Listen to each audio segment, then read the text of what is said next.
baby. Welcome back, ladies and gentlemen, to the Week 11 episode of the First and Tuna podcast. I'm your host, Big Tuna himself, and thank you. I love you guys for being here. We're a little over halfway through the season as we're getting closer and closer to the end of the year. Playoff picture starting to develop. Some of our teams are having fun. Some teams are not. That's why this episode's titled, Are We Having Fun Yet? What teams are we talking about? Obviously, if you guys are new to the show, we cover the Rams, Raiders, Niners, and Chargers. We do that specifically because we're here based in Northern California, and that's what all my friends like to talk about. So those are their teams, so this is their podcast. This podcast is not just for the football nerd like me. It's for the noob as well. There's a lot of you that are trying to get into football, don't understand it. Maybe you love it, but there's just some shit that's kind of confusing sometimes. Because let's be real, I'm 32 years old. I feel like every week I don't know what a catch is half the time. That rule keeps changing week by week. Teach you guys something new. Hopefully you become a football nerd along the way with us. So, what's up, guys? We're doing this podcast episode a little bit later in the week. Been a very busy week for me. Just work, just personal life. Extremely busy. Got big plans this weekend. I'm super excited. Gonna go check out Yosemite. I have never been to Yosemite in the winter like this before. So it being late November, gonna be a lot of rain. I'm assuming that's happened throughout the week. Some snow that's happened up there in the mountaintops in Yosemite Valley. The main roads already closed down, so we're gonna figure out which roads are gonna be safe to take. It's my first time having to deal with snow chains on your tires. Hopefully I don't have to use them because I would love to not have to look like an idiot on the side of the road trying to put those on at 4 in the morning at Yosemite Valley. But it's gonna be a good time. Looking forward to it. Get outdoors. Need a little bit of that break from the monotony of that routine of workout, family, home, work, home, family. Like you kind of go through the rinse and repeat cycle, especially around this time of the holidays. Things start winding down. It's getting a little darker. You need that outdoors time. So that's the lesson that I'm teaching you guys today. Go outside, touch some grass. Don't sit in here and just look at me all day. I know you want to. I love you for it, but get outside, guys. And why does Tuna need to get outdoors? Man, because if you guys have been paying attention all season long, I have my season-long bet with friend of the show, Malik. We pick every single game. Loser at the end of the year, who's picked the least amount of games correct, has to buy the winner a brand new jersey. I'm back by, 4 games now? I'm back by 4 games, which sucks. It seems that every single week I'm picking one game just completely wrong, and it's screwing me up. I went 7-7 this past week. He went 8-6. The one game I had a feeling I should have changed and just gone with it was that Bengals-Texans game. Did not foresee rookie C.J. Stroud was looking amazing. I don't know why I just didn't ride the wave and didn't go with him. And then the other one, I knew it. Sunday Night Football. I thought I got too cute. I picked the Jets to win. I'm sorry, Raiders fans. I know I talked you up a whole bunch. I was super positive. When it came down to it, I was like, man, that Jets defense is going to get it done. Clearly, they did not get it done, and we will talk about that for you guys today. So as we stand it, I'm 4 games back of Malik, and it looks like I'm getting closer and closer every week to having to buy that man a new Ravens jersey, which makes me sick to my stomach. I got a lot for you guys today. We're going to structure it a little bit differently. What's super important that I don't think I've been saying enough at the start of every episode, definitely utilize the timestamp if you guys are watching on YouTube. I'm still figuring out this podcasting. I'm sorry if it's a little inconsistent sometimes and on how we structure each episode. I'm really trying to figure out what works best for you guys and your viewing pleasure, especially since we cover 4 different teams. This obviously I'm a Rams fan, but we don't just cover the Rams. We're covering 4 different teams, and I want to make sure I'm doing due diligence to each team because of you guys. My friends that are watching this, majority are Niners fans. I want to make sure I'm not shortchanging them, so that way they have a reason to tune in every single week. Definitely utilize the timestamp below. That way you guys aren't having to listen to shit you don't really care about. If you don't want to listen to the Chargers, cool, man. Skip that by all means. Skip to your team. Let's just jump right into it. The reason why this episode's titled, Are We Having Fun Yet? Like I said, play on the old road trip question, are we there yet? The playoff picture's starting to develop. It's about this time of year where we really start to understand which teams are legit, which teams are pretenders. I hate that phrase. It's super cliche. If you're watching on YouTube, we're going to pop up the current playoff seedings as of today, which is Thursday evening. Thanks to Corn Doggy for the graphics. He posts these on Instagram, and they're just too good not to use. So we're going to be utilizing a lot of Corn Doggy today. But looking at this playoff picture, it's going to start getting really interesting because you have some teams that you know are a lock, and this happens every single year. You know the Eagles are legitimate. You know the Lions, surprisingly this year, I know that's news to a lot of people who haven't been following the last year and a half of Detroit football. The Lions are legit. I don't think I've ever been able to say that in my lifetime, in my 32 years on this earth. So it was really cool to see. It's a really cool story. I've got some research going on for an article into that. I'm letting the rest of the season develop. That'll be coming at the end of the year. I'm really excited about that one. 49ers, third seed right now. No surprise. They're vying for one of those top 3 spots. The ones that are going to be really interesting, that I see a lot of shifting happening. Right now, the Vikings are currently that last seed at number 7. They're super talented. They got Justin Jefferson coming back. I know we talked about him a lot at the midseason episode last week. Joshua Dobbs. So they're down to the 3rd quarterback technically. Joshua Dobbs has been inside that building for all of 2 weeks. Very fun story, very cool story. Dude is, I mean, it's amazing what he's doing, but how long can that last? Like it is a feel-good story. And it's awesome, and I think he's a starting caliber quarterback in this league. But eventually, luck runs out. Character starts coming out, especially at the tail end of the season. Are they legitimate contenders? I don't know. They're not going to win the North, not over Detroit. Really curious to see. I would love to see Joshua Dobbs in the playoffs. I really don't buy into the Vikings as a playoff team, though. So I'm a little bit torn on that one. The curious thing about Joshua Dobbs, and this isn't truly about the playoff picture, it's just kind of a side rant.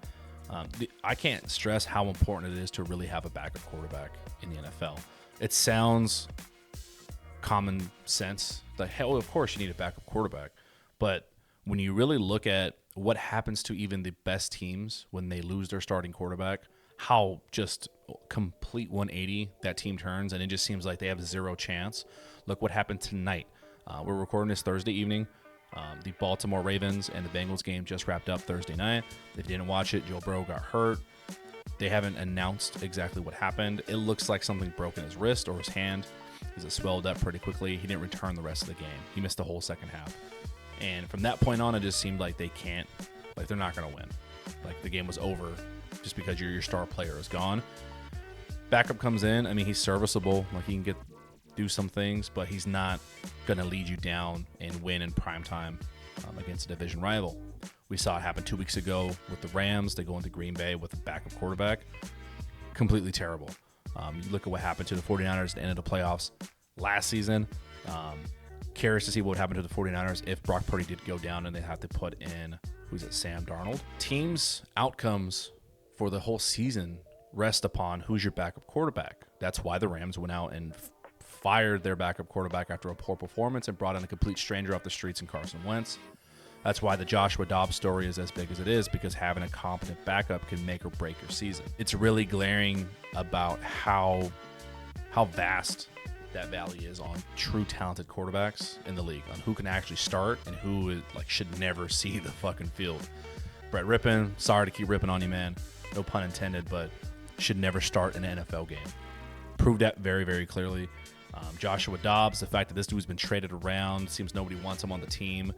All he does is come in and play hard and somehow get victories and play well. Like he's developed. That's what you want to see out of guys. It doesn't happen all the time. The fact that 2 other teams have now traded this guy around kind of makes me question NFL coaches' ability to evaluate and develop talent sometimes. Just because it's so vast. Like you see some guys who cannot play backup quarterback at all. And then you got a guy like Joshua Dobbs just being, thrown around like a commodity. It's unfortunate. It sucks to see. But it's some of these teams' futures rest on who is backing up your quarterback. And it's a scary thought.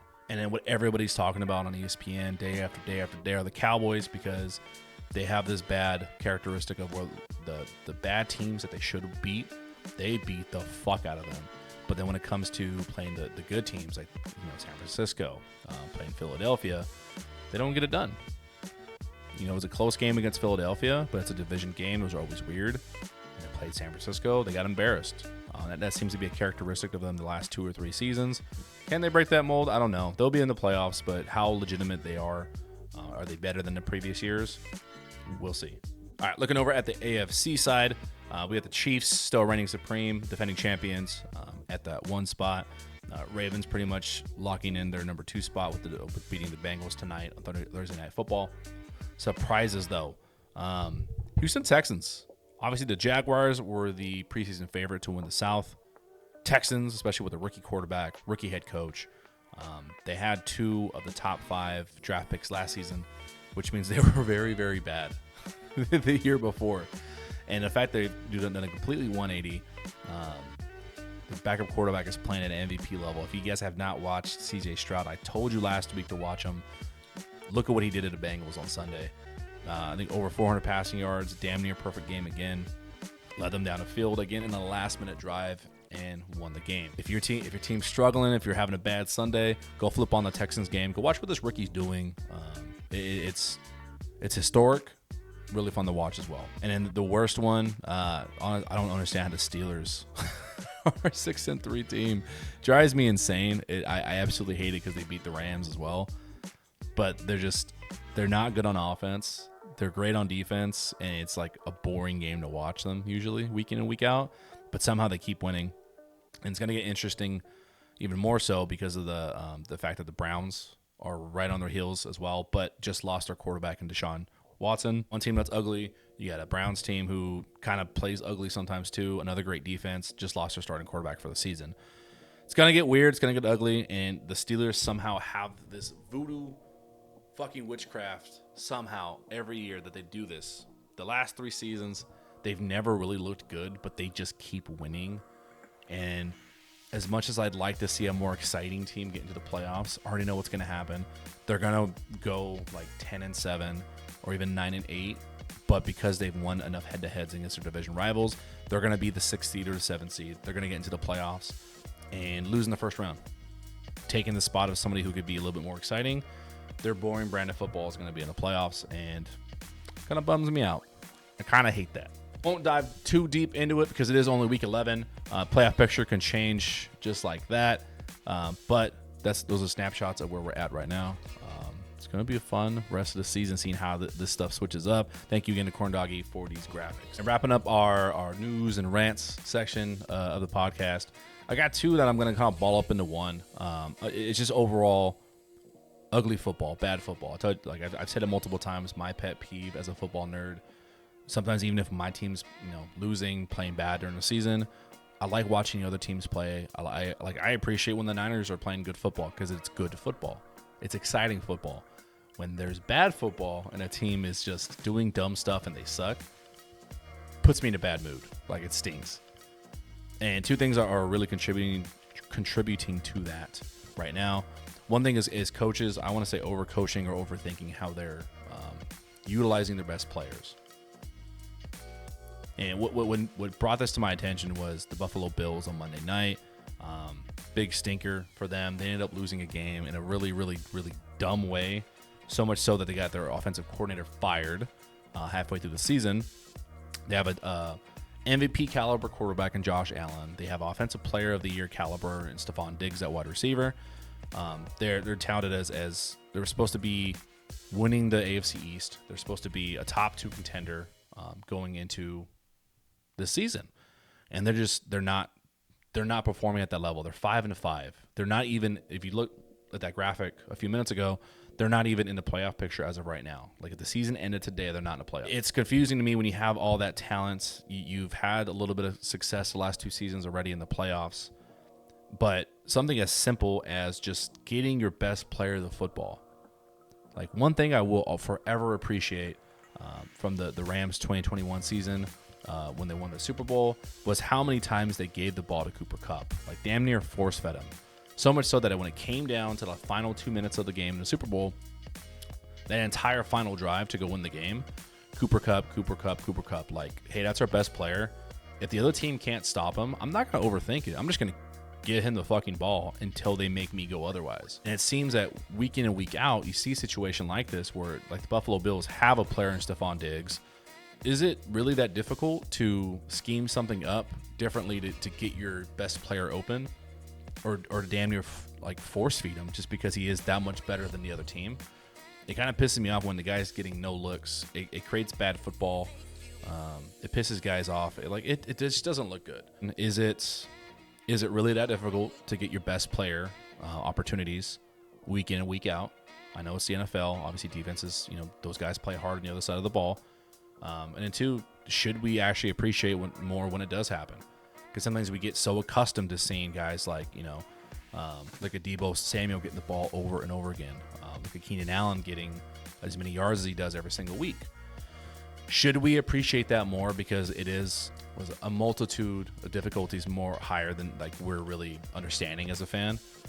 Or is it the opposite side to where some of these coaches are really that bad and they get saved by the talent of their players because they're just not giving their guys opportunities? And it kind of like put a bow on that point when the Raiders fired their coach. Antonio Pierce the very next week said, hey, I'm not stupid. I have Devontae Adams. I'm just going to give him the ball as many times as he wants. That's what I'm talking about. You have the best player on the field. Just throw the ball at him. Sorry, but not sorry. It needed to be said. And the other part, I mean, nothing's really changed. It seems like it's gotten worse year after year, but the referees still suck. Half the time, I don't know. I don't understand what a catch is. I know that sounds like a dumb statement, but the what is a catch rule part of the NFL handbook has changed over the last few years. Things like surviving through the ground. Does the heel count the same as the toe? Depends on where your momentum's going. All this shit is super goofy. Like it goes against common knowledge sometimes. There was a play tonight in the Bengals game where he caught the ball, he rolls over, and then like a second after the ball kind of comes out a little bit, and then it's ruled not a catch. But when you're watching it, like I've seen enough football to know, I mean, it's a catch. Like who cares if afterwards the ball moved a little bit? Just super goofy and inconsistent calls. It seems like every week, we can be the couch coach and say, oh, clearly that's not a penalty because obviously we're watching it on a 74-inch TV in 4K. And it's very difficult when things are running 100 miles an hour on the field to catch every penalty. But there are just some things that are just so blatantly inconsistent that it really creates bad football.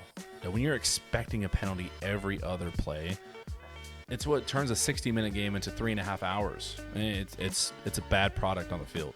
So if you are a fan at home and you're getting pissed off about the referees, you definitely are not alone. It's happening to every team. Yeah, I fucking hate it. You guys hate it. I hope they change something. All right, let's get into our 4 teams. Let's start off with the big winner from the Sunday. We're going to title it as Niners Central over here.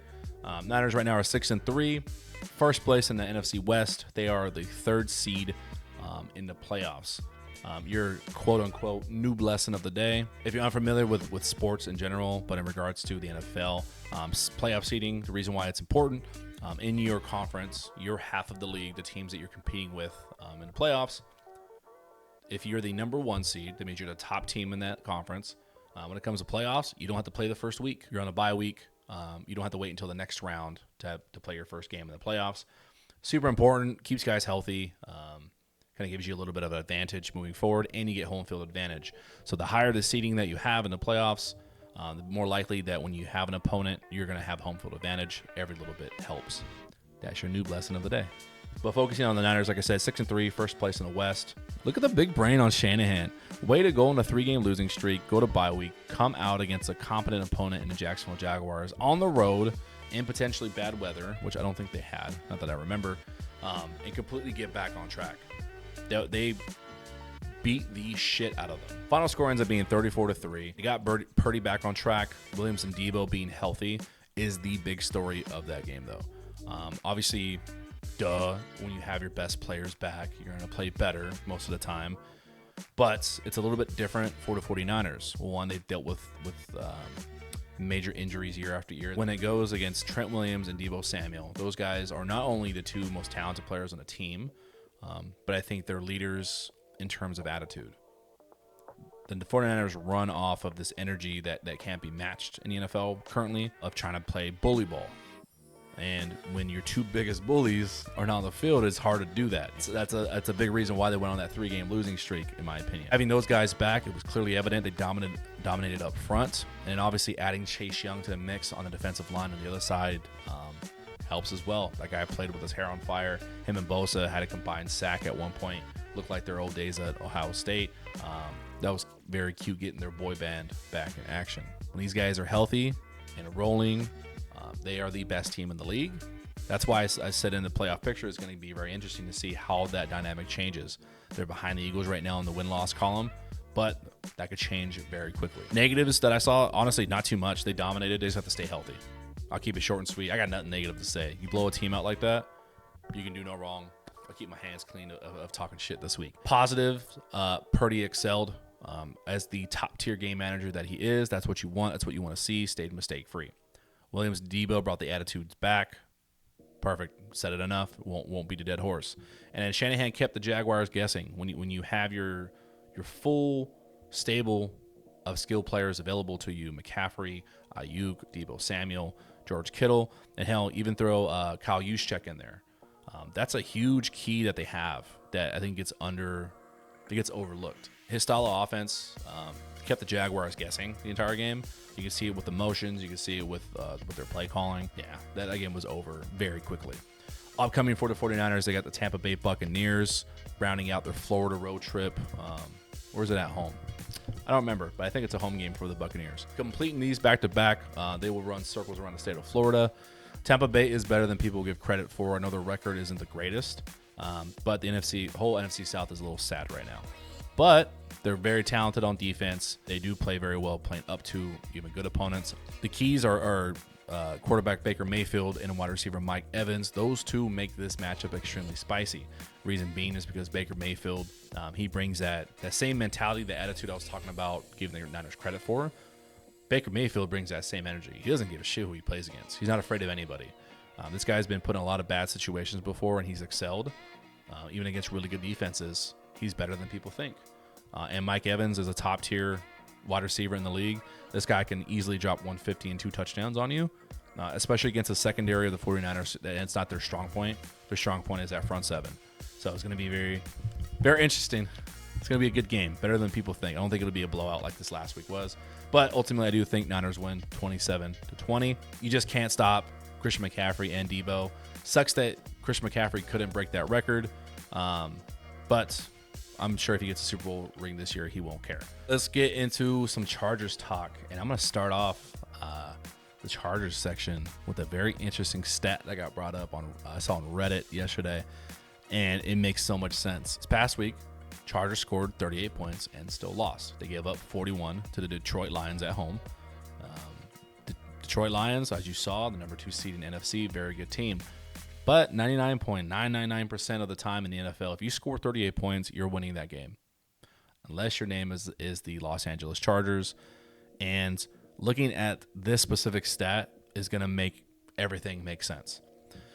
Chargers, all time, in their franchise, are 482 and 42 and 11. Perfectly a 500 record. Justin Herbert, since he became a starter in his career, is 29 and 29. Since he started in that time, the Chargers have scored 1,502 points. You want to guess how many points their defense has allowed in that time? See the trend? 1,502 points. Perfectly balanced as all things should be, said the great poet Thanos. Man, that is incredible. It makes so much sense because the talking point week after week after week, even before Coach Staley's. Coach Staley is just the latest representation of it. If we go back years and years, and this is going to date some of you older Chargers fans. So Brandon Staley's current record, 19-16. Who was before him for 3 years prior, for 2017 and 2020? Coach Anthony Lynn. What was his overall record? 34-32. Sounds pretty close to 500 to me. What was he known for? Very questionable decision-making at the end of games, losing one-score games, couldn't get the job done in the playoffs. Coach Mike McCoy, probably one of the worst ones on the list of the past decade or two. His overall record, 28-38. So I'm starting to think that Coach Staley's been unfairly treated. This isn't just a symptom of him as a coach. I think this is the organization. I don't know how you change that. I actually don't know if it's a culture thing, because when we talked about the Raiders, that was easy. Man, your ownership creates a weird culture there. They got a weird juju. Got a clean house. Look what they did. We'll see how it turns out. Just thought that was interesting. Yeah, even across the board. We'll see if that stays true through the whole season. Yeah, that last game was a heartbreaker. What really sealed the deal late in that game, with less than 2 minutes left, the Lions had a fourth and 3, 4th and 4, inside field goal range. Like, they could have easily just kicked a field goal from 50-something yards out, gone up by potentially 3, play defense the last minute and a half against the Chargers. They opted to go for it, and at no point did it feel like they were going to be stopped. Kind of obviously, because Chargers defense week after week just keeps giving up yards after yards. So that was definitely a heartbreaker. Great game though. Injuries. I know Keenan Allen was kind of in and out of that game. Herbert's hand is still something to monitor. I really hope those two guys can stay healthy, because it's very exciting to watch that connection. And then staying with the negatives, the defense, man, I don't know what they're doing. I think the defense alone is going to get the coach, if not him or the DC, fired. It's a shame. That sucks, but I just don't see them making it out of the season. They just can't win these close games. It's the same every single week that I sit here and bore you guys to death on this podcast. It's the same thing, and it doesn't seem like anything's changing. Some positives, though. Rookie Quentin Johnson, he stepped up. He had a touchdown. He had about 4 catches, 40 yards or so. Nice to see him stepping up, getting his rust off as a rookie. And then Guyton is back. I forgot Guyton was on this team. He tore his ACL last season. It was a very, very long recovery for him. I think he's severely underrated. He's a great wide receiver 3, but he's going to have to step up in the number 2 role, because Ricky Johnson hasn't really had the, I don't want to say opportunities. He just hasn't stepped up like they were hoping yet. So Guyton's going to have to play in a very big role going forward, since Mike Williams is out for the season. Upcoming for the Chargers, they've got Green Bay. If they lose this game, I can see the coach getting fired, because you drop a close one to a playoff contender, right? Okay, tough. Green Bay is not a good team. I know my team lost to them 2 weeks ago. My team's not really a good team right now. That was a contender for one of the worst games of the season. Green Bay is not good. If they get lit up on defense by Jordan Love and a collection of just who's who at receivers that have not performed consistently all year at all, it's going to be a really, really bad feeling in that organization. I could see Staley getting fired. I feel horrible talking about somebody losing their job. It's like if somebody was like looking at my performance from the outside at my job and talking about I shouldn't be here. It's not a good feeling. So I do apologize for being super negative about that. But this should be, I'm going to stay super positive for the Chargers. Best case scenario, this game should end 30-10. You should allow 1 touchdown and they get like 1, maybe 2 field goals. So maybe 30-13. But if this team really rounds a corner as a playoff team, because maybe they just got caught a bad break against Detroit, because they're a team of like destiny right now, it seems like. They should handle Green Bay easily. That's my prediction, 30-13. Raiders, what are you doing to me? You proved me wrong. I talked you up so greatly. You won that game last week. You blew out. Who do they play? I forgot who they played, because it really doesn't matter. Oh, the Giants. Yeah, they blew them out. And then they played the other New York team this week. That seems to be the great remedy for riding the ship of a bad franchise. Just play New York teams right now. Hell, even Buffalo. Play them. But you guys proved me wrong. I said last week that historically, after a team fires their head coach, that next game tends to go that way. They blow out the other team. They've got a newfound spark. But then following that, typically you see a mini collapse, because there's lack of consistency. Teams figure out what they've done and changed. It's an ever-evolving league. Prove me wrong. You guys ended up winning against the Jets, but it was kind of a boring and ugly game. You got a mix of bad football from the Jets offense combined with the Jets defense being very stout. Playing against, hey, you know, Aiden O'Connell, there's a lot of hope for him. He's still a rookie. Playing against a tough defense like that, you're going to get a low-scoring game like this. But in prime time, man, I wish there was more exciting games on a Sunday night. But yeah, like I said, the remedy apparently for a team needing to string together wins, just play New York teams. Seems to do the trick. They are alive and spicy in the AFC wildcard race. I love to see it. Like I said, they're 5-5. They're second place in the AFC West. No one saw that coming. I think a lot of even Raiders fans maybe a little optimistic just because you love your team. But coming into the season with Coach McDaniels, did you think you'd be in this position? If they can string together another win and possibly two, you guys are 6-5, 7-5. You're not just in that 7th seed. You might be in the 6th seed. You guys are in a great position to make the playoffs. So all that matters, like I said, positives. You guys got the ball to Adams. Antonio Pierce came out and said, hey, I'm not stupid. I've got the best player on the field. I'm going to give him the fucking ball. I wish every coach would do that. Antonio Pierce is a fun listen. I like this guy a lot. I told you 2 weeks ago I was rooting for him just because he's a former player. It makes me feel old. Seeing guys I used to watch on TV are now in coaching positions makes me feel old. But I have a high appreciation when guys can get up to the podium as a coach and just talk like a normal person and not just give you that coach speak. Coach McVay does that shit a lot. He talks a lot but says very little, if you know what I mean. And then ultimately, last positive, you guys came through with a win. A W is a W. Don't let my kind of side comments ruin the experience for you. A win's a win. I wish my team would win ugly like that. Negatives, though, they slowed up a little bit. They looked young. You got a young quarterback. Shit's going to happen. It's not always going to be pretty. I don't think Aiden O'Connell was the answer long term. I think he's a great stopgap. I think even if he starts next year, he'll have some good success. I think he'll kind of be what they were hoping to get out of Jimmy Garoppolo, a high-end game manager. I think he's capable of that. I don't think he's going to be, like an MVP candidate or anything at any point in his career. I know it's a bold prediction. Like I said, I hate speaking negative on players. I just think that's what I see on film, which isn't fair because he could be, but it's unfair for him because you get the instant gratification now in the NFL where rookies are expected to perform, and then you got guys like C.J. Stroud that are putting together an MVP season right now. Even if AOC he doesn't play bad for the rest of the year, he's gonna be looked at as he's not the guy because he's not phenomenal. There's almost no room to grow in the NFL, and I kind of hate seeing that. Upcoming, you guys got a tough fucking game. You guys got the Dolphins. Good luck covering Tyreek Hill, the landslide winner of the midseason, like everyone's list for offensive player of the year so far. Fastest guy in the league. That offense could put up 45 points on you in a hurry and make it look easy.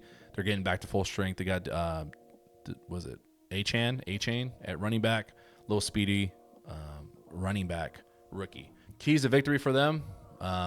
They got to find that spark and play nasty like they did week 1 under Antonio Pierce, which is 2 weeks ago. Feed the ball to Devontae Adams, get him 15 targets just because it doesn't matter if Jalen Ramsey's on them. Doesn't matter if I don't even know who their other cornerback is. Doesn't matter who's on Devontae Adams. Just feed him the ball. I know the Dolphins are pretty good against the run. Just force feed Josh Jacobs too and hope for the best. Keep the ball in your best player's hands and just limit mistakes. Because the Dolphins will make mistakes, capitalize on them, and I can see this being a good game. But I do think Dolphins win this game 30-20. Hopefully it's a fun game though. Sorry. And jumping into the Rams, this one's quick just because they came off the bye week. Very exciting bye week, though. You got Matthew Stafford coming back healthy. Good to see. He's expected to start. You've got Havenstein, who's one of our starting linemen. He's been out for a few weeks. He's coming back healthy, apparently. Got some reinforcements in that quarterback room and signing Carson Wentz after that embarrassing performance in Green Bay by Brett Rippon. They fired him and bringing Carson Wentz. It's nice to see that. We talked about it a little bit last week. The guy's competent. He's been a long-time starter in the league. He's had MVP upside early on in his career. Don't think he gets that this year, but very interested to see what happens if he happens to go in. Hopefully he never has to, because that means Matthew Stafford got hurt at one point, and I don't even want to talk about that. Don't have anything to recap. Let's just go into predictions. Obviously, I'm going to pick my team. I'm predicting a 4-point victory over Seattle. I think this ends up being like a 27-23 type win. It's at home in LA. They already beat Seattle once. These usually are pretty good games. I'm excited for this weekend. That's why I got the throwback jersey on for this episode today. Hopefully we get back to our old ways and run the ball a shit ton against them. If they lose, though, this season is quote unquote over. Obviously, they got more games to play. But if they don't win this game, I think the hole is too big to even think about playoffs realistically. They dropped games to the Cowboys, dropped a game to the Packers. Losing those conference games, how they did, sucks, and it puts you in too big of a hole. I think they'd be a total of about 4 to 5 games back, with still having to play the 49ers again at the end of the season. And the Cardinals, again, who are not a bad team despite their record. They can get a victory at any week. So I just think the deficit's too big to where now they got to win out the rest of the season. I just don't see that happening. So if they win this week, I'll keep my playoff hopes alive, albeit they're like this big, like tiny. Other predictions, I think Cooper Kupp and Puka Nacua, say that shit 5 times fast, have great games. I would love to see them get back on track. Seattle was weird, man. They're good sometimes. Like, they do really, really good things. They're a super talented team. They are fun to watch, but then they let teams like the Commanders go up and down the field on that defense. After like a week after I was talking about how great their defense is becoming with rookie Witherspoon that they drafted. So I don't know. This game could go either way. If it turned into a blowout against the Rams, I wouldn't be surprised. But then if the Rams won in a great tight game, I also wouldn't be surprised. So who the fuck knows? Also, what do I know? I'm just a football nerd. Hopefully we kept this episode short and sweet for you guys. Like I said, we didn't have so much of a recap, mainly because I knew this episode was going to come out later in the week. You really only have Friday and Saturday to check this episode out before we were already back into Sunday's games, and this episode becomes pointless to listen to. So I wanted to kind of give you a snapshot with the playoff picture and some overall bigger narratives and some looking ahead type stuff, rather than like a recap that we've done before.